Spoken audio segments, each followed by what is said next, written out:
you define Rodger Clemens? Y'all told me Rodger Clemens was Here extreme. we are. He threw harder than everyone Who? else. He was bigger than everyone else. Damn. He won more Cy Young awards than He everyone won more else. Cy Youngs? Clemens How many? was How many he explosive. got? He hit opposing batters on purpose. He fought his manager. I like him already. But how many Cy Youngs he got? Because Big Unit won like 4 in a row.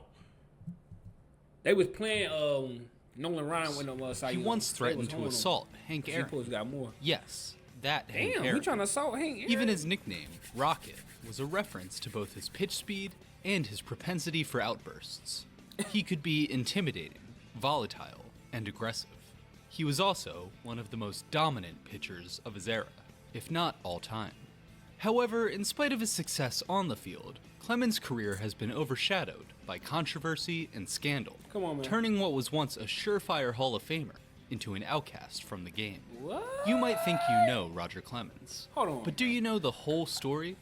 Let's get into it. The Outcast. So he not a Hall of Famer either, I'm guessing. Come on, man. Bro, this is why I be... Let's watch the video, bro, because I'm a rant for... Bro. As an adult, Rodger Clemens would call Houston his home. You might even be forgiven for thinking that Texas is where Clemens was born and raised, but that's not where this story begins. Rodger Clemens was born in Ohio in 1962, the youngest child born to Bill and born Bess 1962? Clemens. Bill Clemens, a truck driver, wasn't around often, going on road trips that could last for weeks at a time. It was during one of these trips that Bess packed her children into the car and left Bill for good. Damn. Rodger was just 3 months old. 2 years later, Bess married a mechanic named Woody Boer. Damn. It was Woody who Rodger saw as his dad. They went on motorcycle rides, ate ice cream, and watched the TV show Bonanza together.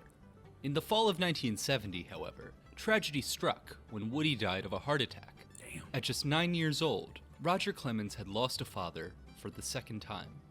With his mother working, Rodger turned to his older brother Randy for guidance.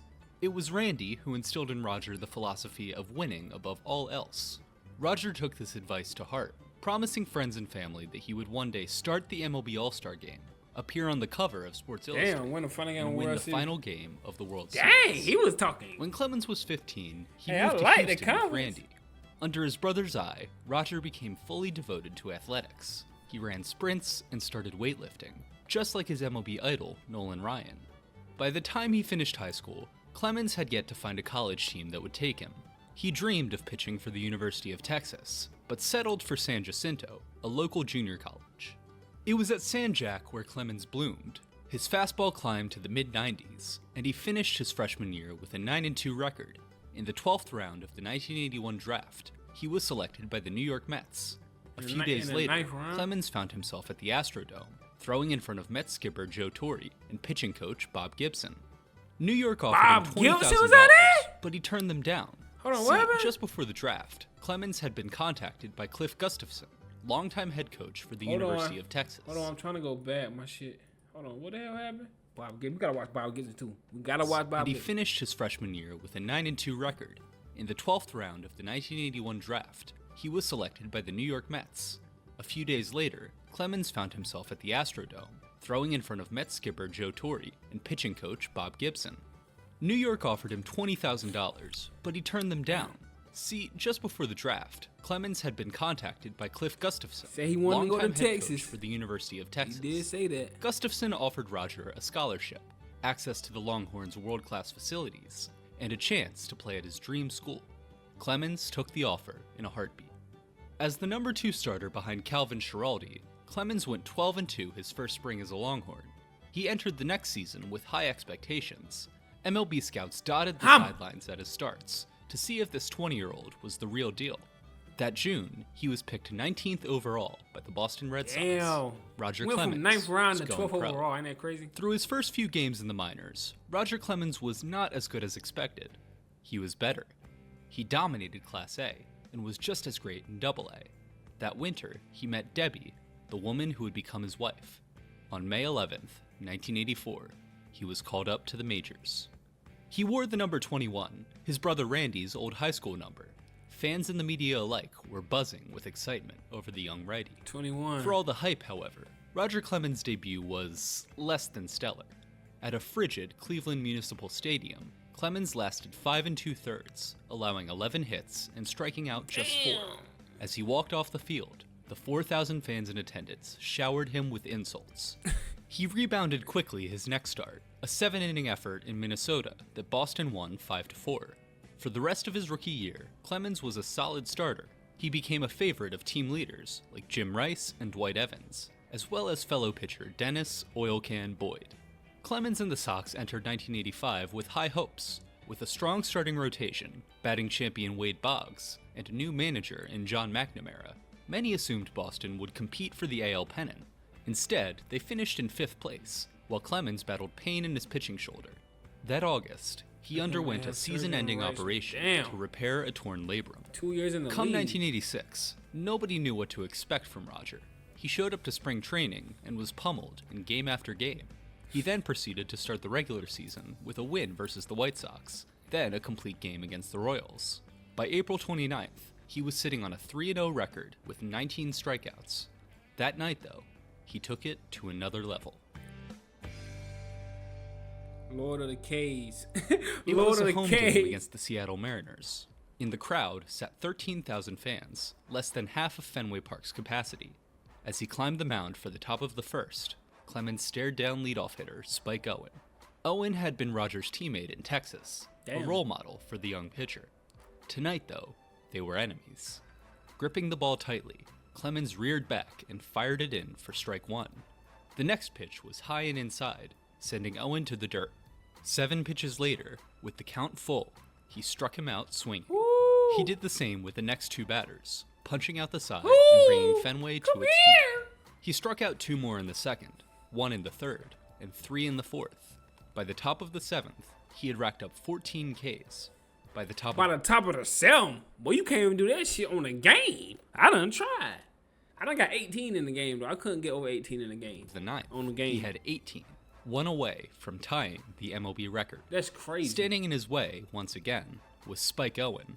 After a called strike and a foul ball, Owen whiffed at a 96-mile-an-hour fastball. Clemens' 129th pitch of the night for strike 3. 129 He was now 1 pitches. strikeout away from history. Facing left fielder Phil Bradley, Clemens worked the count to 2-2, then unleashed a fastball. A new record! How that boy was like 20 what? That boy was like 22, 23? Striking out 20 nicks. Bro, I ain't even gonna lie. I'm keeping 100 with y'all, bro. That's crazy. Who had the records before him? Cause, bro, I was on a game playing yesterday, bro. I got to like 16. I'm like, bro, how do niggas do this in real life? Cause any pitch can go out, bro. That's crazy. Clemens has set a major league record for strikeouts in a game. 20. The congratulations came pouring in. His teammates mobbed him on the field. Nolan Ryan sent him a telegram. He received a phone call from Massachusetts Senator Ted Kennedy and another from Governor Michael Dukakis. Sports Illustrated put him on the cover. The dominance didn't stop there. He won 1 start after another, becoming just the 5th pitcher ever to begin a season 14-0. The Red Sox, for their part, entered the All-Star break with a 7-game division lead. Clemens was picked to start the '86 All-Star game, held in the Houston Astrodome. He tossed 3 scoreless innings, like his third, fourth striking year. out 2 as the AL won 3-2. After the game, Clemens was given the All-Star Game MVP. In the span of a few months, he had accomplished 2 of his biggest childhood dreams. Ain't that crazy? Soon, he'd get his chance at the 3rd. Game 6. The Athens and Sparta of baseball. That's how Sports Illustrated described the Red Sox and the Mets entering the '86 World Series. Boasting all-stars like Gary Carter, Darryl Strawberry, and Keith Hernandez, the 108-win Mets were the odds-on favorite. Boston, meanwhile, hadn't won a championship since 1918. Tickets for this series were hard to come by. This was a problem for fans, especially because they didn't took Game 1, 1-0. Battling a bad flu, Clemens diligently prepared for his Game 2 start. Taking the mound for the Mets would be 21-year-old Dwight Gooden. 21? Gooden was a generational talent, having posted a 24-4 record the year before. Hold on, generational? Who Dwight Goodwin? I ain't even heard Buddy. I ain't say nothing about Buddy in the comments, so I'm guessing he fizzled out after a couple of years. League leader. He was 21 doing this?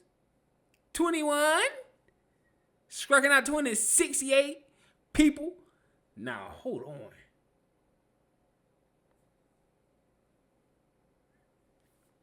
League leader, nigga?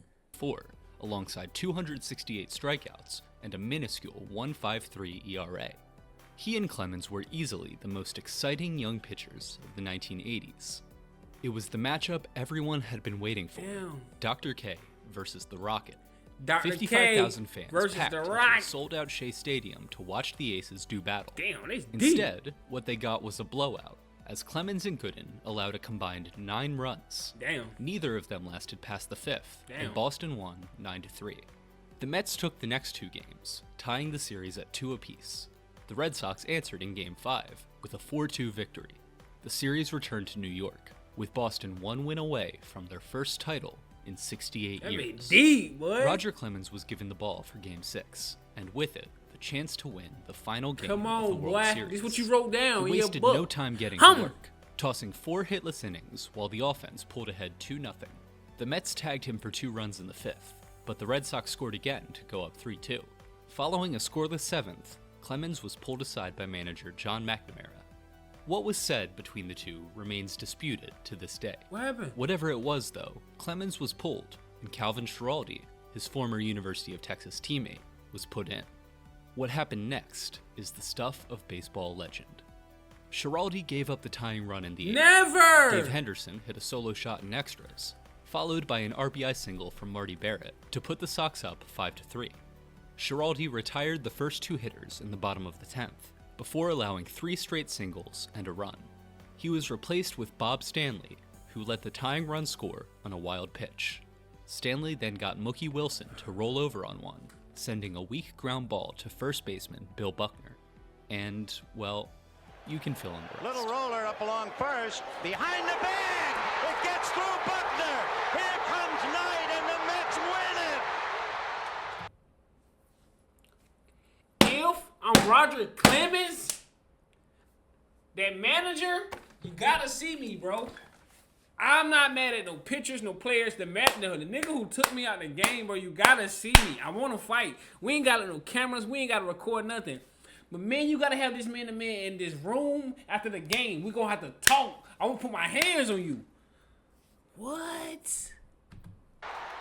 After the game, McNamara was asked by reporters about the decision to remove Clemens. Are you dumb? He told them that he had wanted to leave him in, but Rodger begged out of the game.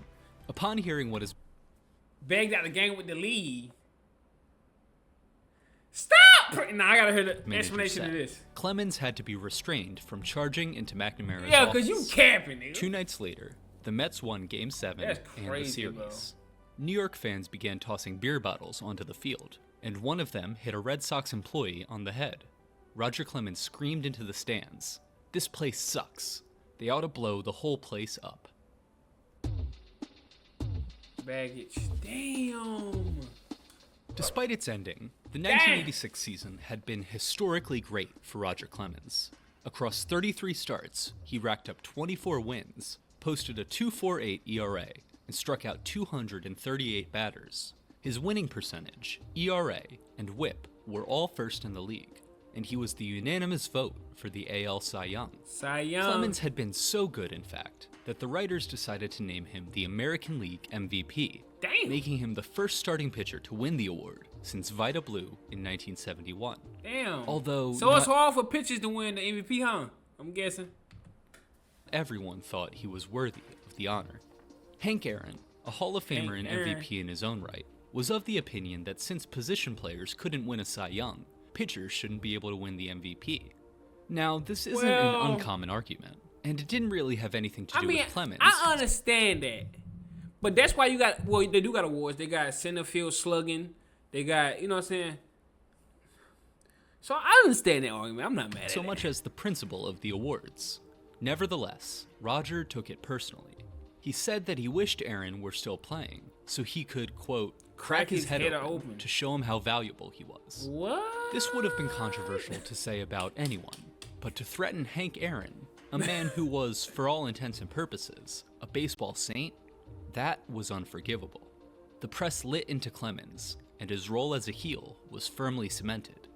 If the negativity affected him, he didn't seem to show it, at least on the field. He went 20-9 in 1987, struck out 256, and won a second Cy Young. The Red Sox second Cy Young, so he didn't really lead the league in nothing. He led the league in wins though, so they love winning. The Cy Young voters love winning. And finished 5th in the division by a long shot. As the legend of Rodger Clemens grew, so did the ego. He handed out signed photos of himself. He insisted that people call him the Rocket Man. Even his kids' names were a reference to his strikeouts, all starting with the letter K. He is hell. All boys too. That's ain't gonna lie, boy. He got some good genes, boy. I don't know where his genes came from. I wish I had his genes. I need all boys. I need all little boys. No cap. Real talk. Hey, he started the '88 season strong, But but name him all. imploded Yeah, that's down the crazy. home stretch. Boston won the division by a game, but lost the ALCS to an Oakland squad led by Jose Canseco and Mark McGuire. Clemens' struggles McGuire. continued in '89. The fans criticized him for complaining about having to carry his own bags. His teammates criticized him for his me-first attitude. He even fought with groundskeepers. Rodger was still one of the best pitchers in the league, but a fan favorite, he was not. He missed time in 1990 with a shoulder injury, but returned in time for the ALCS, a rematch with the Oakland A's. Taking the mound for Game 4, he sported a goatee, eye black, and Ninja Turtles cleats. It was an unusual look for the typically clean-cut pitcher. After a spotless first, Clemens ran into trouble in the second inning. Following a walk to Willie Randolph, he was ejected for arguing with home plate umpire Terry Cooney. What? An enraged Clemens charged the ump, hurling insult after insult before being ushered off the field. He was suspended 5 second games inning? for threatening to kill Cooney. Commissioner Fay Vincent would later clarify, quote, "You can't kill umpires. It's just not allowed." That offseason, He Clemens said signed a don't kill record $21 million contract with Boston. On the mound, he was untouchable. He won a third Cy Young in 1991 with the help of a new splitter that he called, appropriately, Mr. Splitty. Despite a last-place finish for Boston, Clemens was an all-star in '92. The '93 season was the worst of Rodger Clemens' career Damn. by far. He went 11-14, his first sub-500 record, while his ERA jumped to 4.46. He pitched better during the strike-shortened '94 campaign, but with GM Dan Duquette looking to revamp the club with young talent, it was clear that Rodger's days in Boston were numbered. He was diagnosed with a shoulder strain in early 1995 and lost his only start that postseason. He still had moments of brilliance, like when he tied his own record with 20 strikeouts versus the Tigers. Damn. But Clemens, now 34, He did that shit was twice? far from the ace he'd once been. He made his last start of 1996 on September 28th. As he walked off the field in the 8th, Fenway Park showered him with applause. He ended his Red Sox career with 192 wins, 38 shutouts, and 2,590 strikeouts, all franchise highs. Damn. Dan Duquette offered him a 4-year deal that offseason, more of a courtesy than anything else. Behind the scenes, he told a different story. Clemens was lazy, spoiled, and in the, quote, twilight of his career. Lazy, but was striking In out December everybody. 1996, Rodger you talking Clemens about, signed a bro? 3-year deal with the Toronto Blue Jays worth $24 million, making him the highest paid pitcher in history. Damn. 24 eons.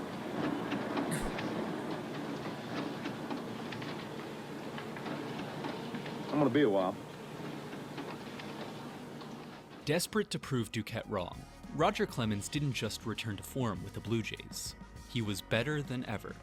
He won 21 games in 1997, posting a 2.05 ERA and striking out Almost 292 300 people, en route to bro. another Cy Young.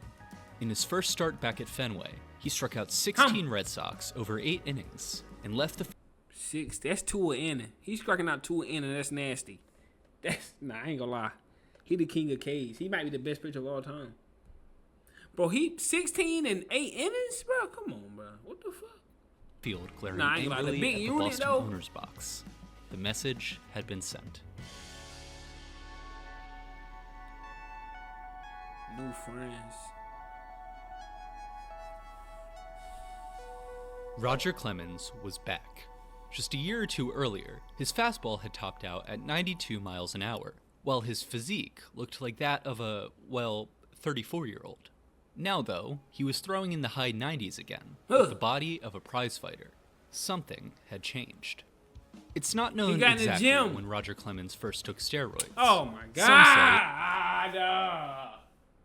Bro, what are you talking about, bro? What are you talking about, bro? I don't know what you're talking about, bro. He was in that gym. It was the mid-90s, when Jose Canseco joined the Red Sox. The two had been golfing buddies, and had regular conversations about the pros and cons of PED use. After the 97 season, Clemens pressured the Blue Jays to sign Canseco. Most evidence, however, points to 1998, the year Rodger first met Brian McNamee.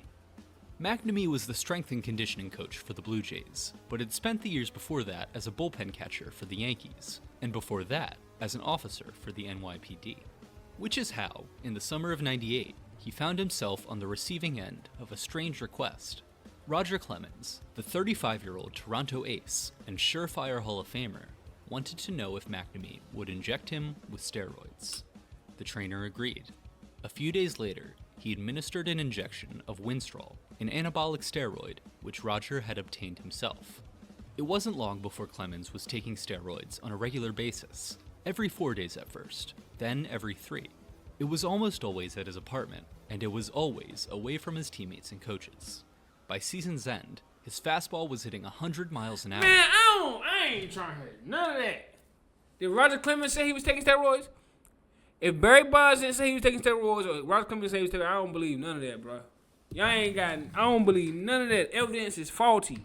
He'd won 20 games. I'm sorry. And received a record You're not 5th taking away his Cy Young legend. I'm Award. sorry, I'm not letting y'all do it. Still, he wasn't satisfied. The Blue Jays were toiling away in 3rd place, and he wanted to be on a winning team. That winter, Rodger Clemens was traded to the Yankees, the winningest team in baseball, in exchange for Graham Lloyd, Homer Bush, and David Wells. Clemens' first season in New York was inconsistent. He struggled to find his footing, and by the All-Star break, he was sporting a .470 ERA. Owner George Steinbrenner blasted him to the press and lamented the loss of Wells. To the public, the reason for Clemens' decline was a mystery. For Rodger, though, it was obvious. He missed Brian McNamee. He was still using PEDs, but without the guidance of his personal trainer, he was lost. He was trounced in the ALCS by the Red Sox and Pedro Martinez, spiritual replacement in Boston. Despite that loss, the Yankees won the ALCS and the first 3 World Series games against the Atlanta Braves. Clemens, who by then had been moved to the back of the rotation, got the ball for Game 4. This time, he delivered, and New York won 4-1. It may have taken him 15 years, but Rodger Clemens finally had a ring. When the final game of the World Series, he got it done. Snap. I gotta stop with these allegations. Prior to the 2000 season, Rodger Clemens persuaded the Yankees to hire Brian McNamee. The pitcher paid the trainer out of his own pocket. Soon enough, the pair were back to their old habits, with McNamee making regular visits to Clemens' apartment, injecting him with testosterone and human growth hormone. He had a rough start to that year's postseason, losing both. But first of all, ain't nothing wrong with taking testosterone as a man, as a grown man, actually. As you get older, your testosterone get lower and lower, so you gotta take testosterone. But he probably was doing it more than what he should. So y'all gotta stop this, man. In the division series versus the A's. He bounced back in the next series, striking out an ALCS record 15 Seattle Mariners. Ooh. A few days later, the Yankees would advance to yet another World Series, this time against the crosstown Mets. The Subway Series wasn't Clemens' first encounter with the Mets. They had drafted him all the way back in '81. Then, of course, there was the '86 World Series. Lately, however, there was one Met in particular who had gotten on his nerves. Mike Piazza faced Rodger Clemens 22 times in his career. Over that span, he possessed a .421 batting average, a 1605 OPS, and 4 home runs. It's a small sample size for sure, but if there's any hitter who had Rodger's number, it was Piazza. Perhaps that's why, on July 8, 2000, Clemens threw a fastball straight at Piazza's head. The Mets were outraged, while the Yankees struggled to defend their pitcher's actions. To hit somebody in the head, you don't do that, said Joe Torre. Piazza was diagnosed with a concussion and missed the All-Star game. Unsurprisingly, by the time the World Series came around, many wondered what would happen in the Clemens-Piazza rematch. They didn't have to wait long to find out. In the first inning, on a 1-2 count, Clemens jammed Piazza with an inside fastball. Piazza's bat snapped, sending the barrel toward the mound. Any normal person would have left it at that and moved on to the next pitch. Unfortunately, Rodger Clemens is not a normal person. The barrel of the bat comes back at Rodger Clemens, and he fires the bat back toward Piazza, who is going down the first baseline. For whatever reason, Clemens wasn't ejected for throwing a baseball bat at another human being. He told the ump that he thought it was the ball, a claim so laughable you could be excused I thought it was for the thinking ball is crazy. He said, I thought it was the ball. Yo, Rodger is funny. he was joking. In a career full of hit batters, media feuds, and on-field blow-ups, this was easily the biggest scandal Rodger Clemens had faced. So far.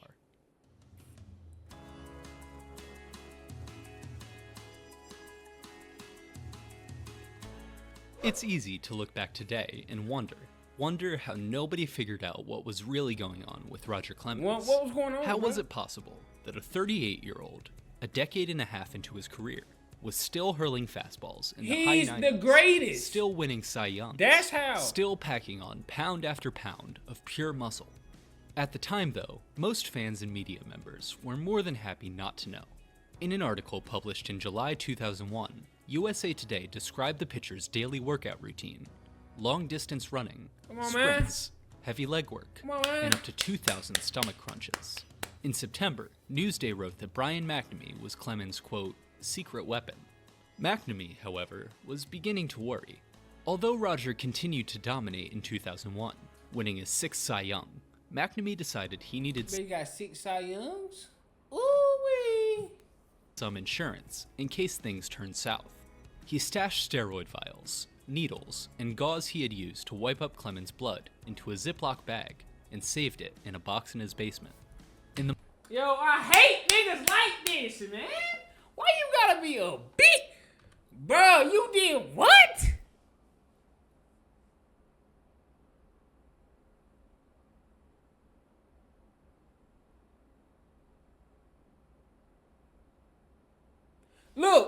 Look, it's always a female, bro. Look, it said he said his wife was concerned that her husband would become a fall guy for Clemens' expense. Bro, why did you tell your wife what you was doing, you goofball? Nah, this got me pissed.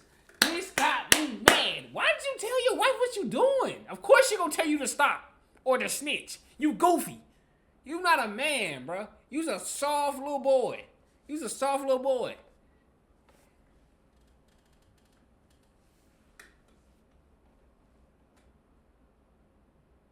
I was in a brick can that he savaged from the soccer band Clemens' kitchen.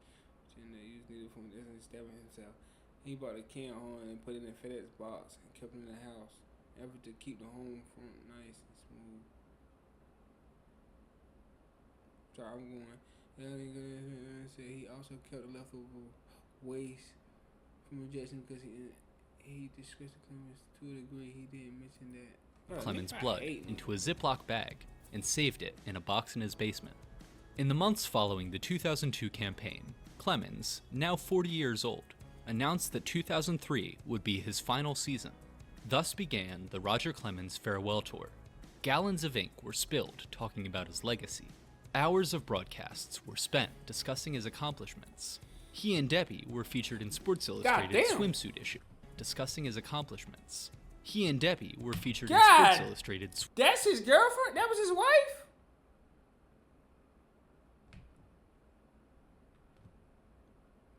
Were spent discussing his accomplishments. He and Debbie were featured in Sports Illustrated. Sheesh. Well, she got a body, huh? What did she do? Who was she like? What did she do? Swimsuit issue. Damn. When he made his final regular season start at Fenway, the Boston faithful gave the New York Yankee a standing ovation. Clemens finished the season with 310 career wins, 6 Cy Youngs, and the admiration of the baseball world. That November, he reiterated that he was done for good. 3 months later, however, he changed his mind, signing a 1-year, $5 million contract with the Astros. Houstonians were elated to have one of their own wearing an Astros uniform. New Yorkers felt bamboozled tearing into the pitcher for his betrayal. Off the field, Clemens relished the hype. On the field, he was electric, becoming the oldest player ever to win the Cy Young Award. Yet again, Rodger Clemens decided to postpone his retirement. He signed another one-year deal with Houston, this time for $18 million. It was the highest annual salary earned by an MLB pitcher in history. In February of 2005, Jose Canseco published his tell-all book, Juiced, in which he accused Clemens, his former teammate, of steroid use. Hate niggas like him. You want to get your book sold so bad. You a little boy, a little soft little boy. Juice, Wild Time, Remit Roy, Smash Hits, and How Baseball Got Big. You's a goofball, man. Why can't you do it on your own merit? Why can't you tell a book and get a book sold on your own merits? You had to tell a story about somebody else. You little boy. I hate people like him. When asked about it, Rodger told reporters that, quote, when you're under house arrest and have ankle bracelets on, you have a lot of time to write a book. Although he finished the season with a career-low 1.87 ERA, 2005 was touched by tragedy for Rodger Clemens. That September, in the midst of the playoff race, his mother Bess passed away. Shout out to In Mom a statement Bess, to the New York Shout Post, out to Mom. Clemens said that his mother's dying wish was that he retire after the season. This retirement, however, lasted only a bit longer than the previous one. In May 2006, he signed another one-year deal with the Astros. He pitched well enough, but people were starting to tire of his selfishness, unreliability, and seemingly insatiable desire for attention. That offseason, despite his insistence that he was once again done with baseball, he was offered deals by the Astros, the Red Sox, and the Yankees. On May 6, 2007, he made his decision, in the most Rodger Clemens way possible. Rodger Clemens is in George's box, and Rodger Clemens is coming back. Oh my goodness gracious! Of all the dramatic things I've ever seen, Rodger Clemens standing right in George Steinbrenner's box, announcing he is back. Rodger Clemens is a New York Yankee. If you had told any baseball fan 10 years earlier that Clemens would still That be nigga pitching is at age 45 throwing let them alone rockets. as one of the highest paid players in the league, they would have said you were crazy.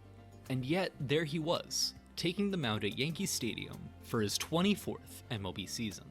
He was undeniably mediocre in 07, going 6-6 with a 4.18 ERA, following his last start, in which he lasted just 2 1/3 against Cleveland in the ALDS. He hinted that he'd return for yet another season.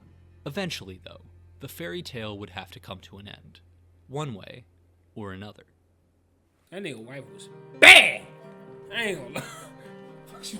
That nigga had the baddest wife in the business, nigga. What? For as obvious as it seems in hindsight, Rodger Clemens had been able to avoid the worst of the steroid allegations that haunted MLB at the time.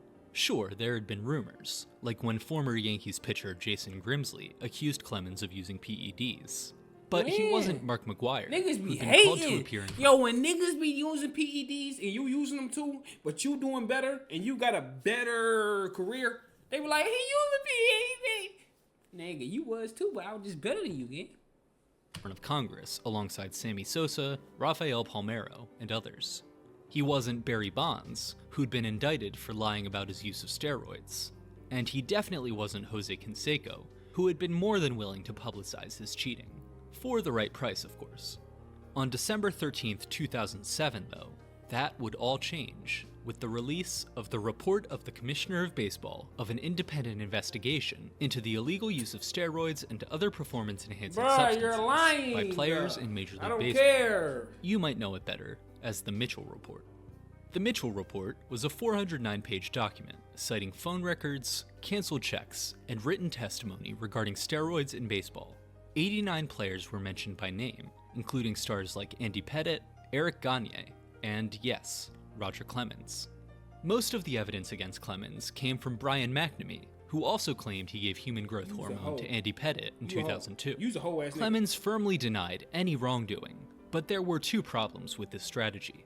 The first was that McNamee had the vials, needles, and gauze used by Rodger. The second was that 2 days after the Mitchell Report was released, Pettitte put out a statement confirming that he had, in fact, used HGH. In January 2008, Clemens appeared on 60 Minutes to address the report. He insisted that his longevity was due to his, quote, hard work, not PEDs. The next day, he sued McNamee for defamation. That February, the two men were summoned before Congress. They confirmed that Andy Pettitte had told them Clemens took HGH in 1999 or 2000. Clemens told them that Pettitte must have, quote, misremembered. Over the remainder of the 4-hour hearing, he stumbled over his words, interrupted others, and accused his former trainer of lying. At any point, Rodger could have admitted wrongdoing, and everything probably would have gone away, said Earl Ward, McNamee's attorney. But he kept digging a deeper and deeper grave. It was over. Clemens was asked to stay away from the Astros facilities. His endorsement deals were canceled. You don't got no proof, gang. I hate, bruh.